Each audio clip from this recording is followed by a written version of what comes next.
Hi, and welcome to Mission Control, where we have Scott Smith, a doctor that's with us to talk about the effect of microgravity on humans when they're in space, and not only how it affects them while they're in space, but also how it affects them when they come back home to Earth.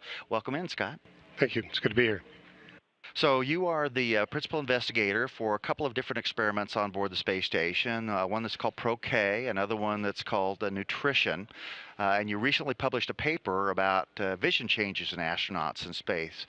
Can you take a minute and discuss the two experiments that you're the principal investigator on, and any others you're working on for that matter, No, it's and give us an overview of those? okay. We'll do. Well, the two experiments, as you mentioned, one of them is called ProK, and that's one where we're looking to use diet as a way to mitigate the bone changes that we see during spaceflight, or trying to modify the diet to lessen the bone loss that astronauts have during flight. And what we do is it's called ProK because what we're looking at is the ratio of animal protein to potassium, which is abbreviated K, in the diet. And what we believe is that by lowering the amount of animal protein, or red meat, if you will, in the diet, or increasing the amount of potassium in your diet, mainly in fruits and vegetables, that ratio can affect bone. So what we're doing is we have crews consume a controlled diet for 4 days where they eat a menu that's either high in that animal protein to potassium ratio or low. And at the end of that, we collect blood and urine to look at bone metabolism. And this is an exciting week for us because Joe Acaba is doing his first session for us. So he's consuming that menu these days right now. And on Friday morning, we'll collect his first blood and urine samples on board station. That's great. So that's the ProK. What about nutrition?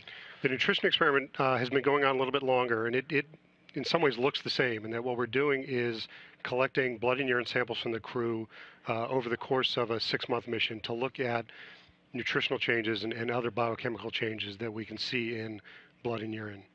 And one of the striking things, and you mentioned the paper that we just recently published, is when we realized that there were astronauts that were coming back from space with vision changes, we started to look at our data to see if there was anything in our data that would help explain or help understand why some crew members had vision issues and some crew members did not.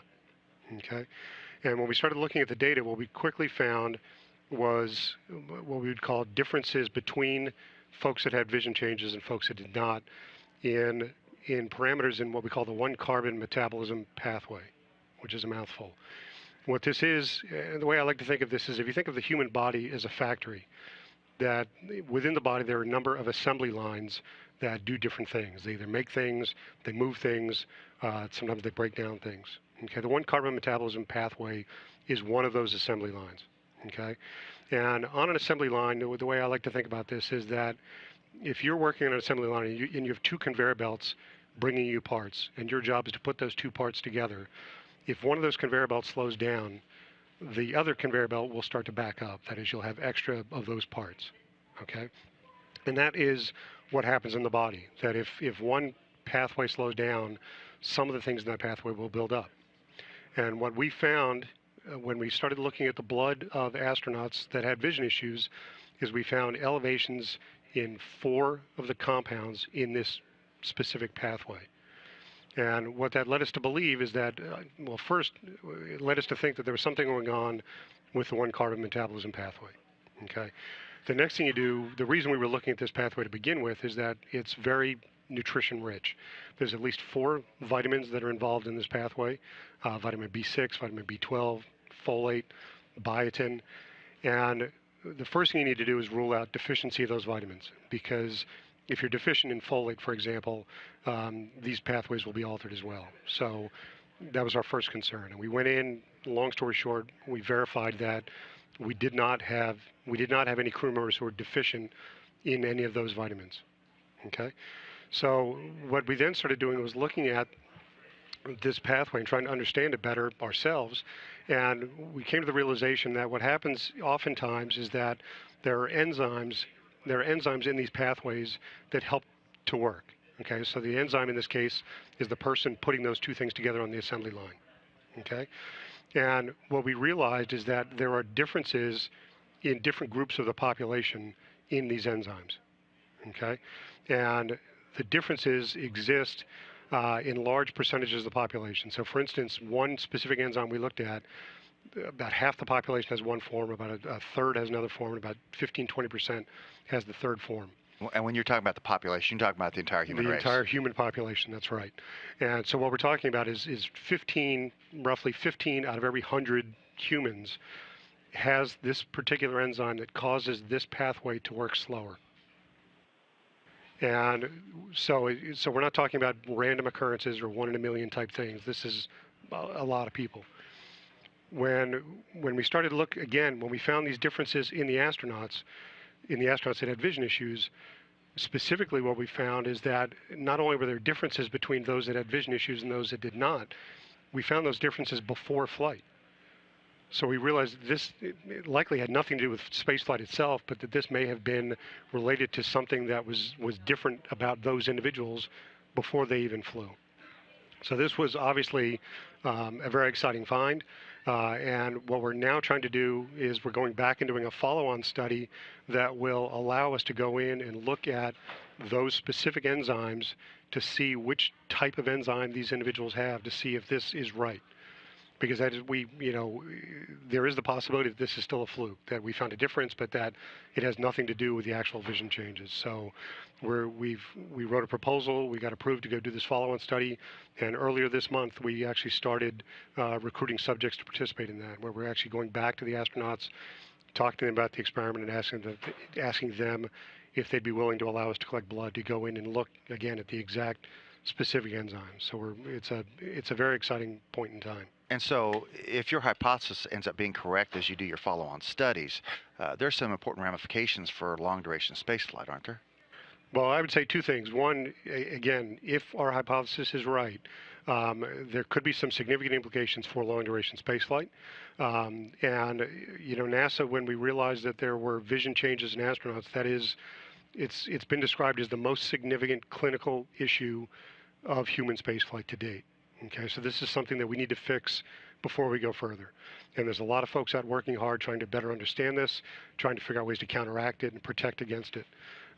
If we're right, we will help drive that pathway to better understand how to counteract it, to better understand what the issues are.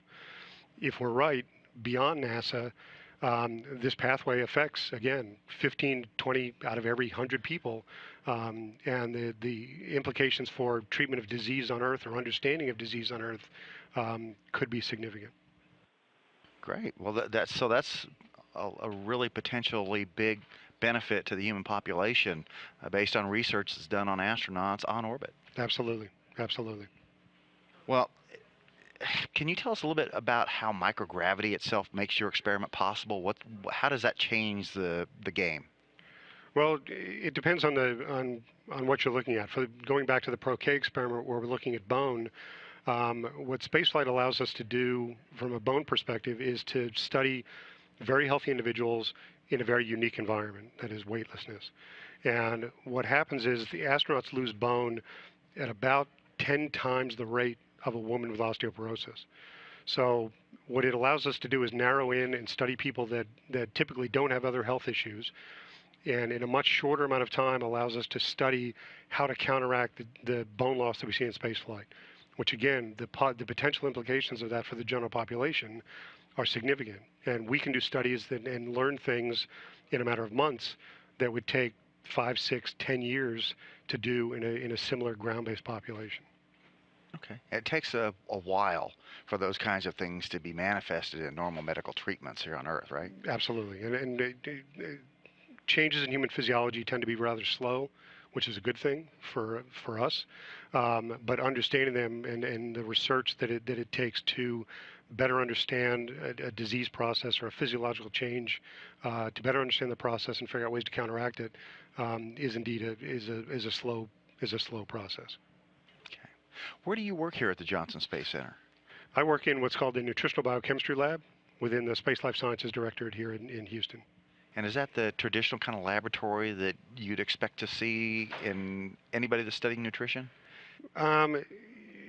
In a sense, yes, it is. It's very similar to a nutritional biochemistry lab that you'd find at any university.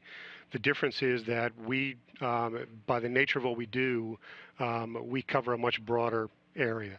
That is, we're looking at not only nutritional assessment, we're looking at dietary intake, we're looking at vitamin status, we're looking at minerals, we're looking at bone. We cover the gamut. Whereas if you were to go to a university and go into one lab, you'll find somebody working on one enzyme in one pathway with one vitamin, and they'll spend their career trying to understand that. What we do to counteract that, because again, we try to cover as much ground as we can, we typically will bring in individuals from the outside. So we always work with scientists at universities across the nation, around the world, to help us understand specific areas that we may not have the direct expertise in. Okay. And since you mentioned universities, what's your background? Where are you from? Where'd you go to school? I did both my degrees at Penn State. My undergraduate degree was in biology, and my PhD was in nutrition. What's your hometown? Right now it's Houston. I've spent more time here than anywhere. So Okay. I grew up outside of Philadelphia and spent a lot of time in Pennsylvania, but I've been here for a little over 20 years now. So it's home. Okay, great. Well, Dr. Scott Smith, thank you so much for being with us today. Really interesting work that you're doing right now, and it's got some potential impact for future of human spaceflight and for just everyday folks here on the ground with their bodies and treating disease. Absolutely. And I thank you for the opportunity. It was great to be here. Great. Thanks again. Thank you.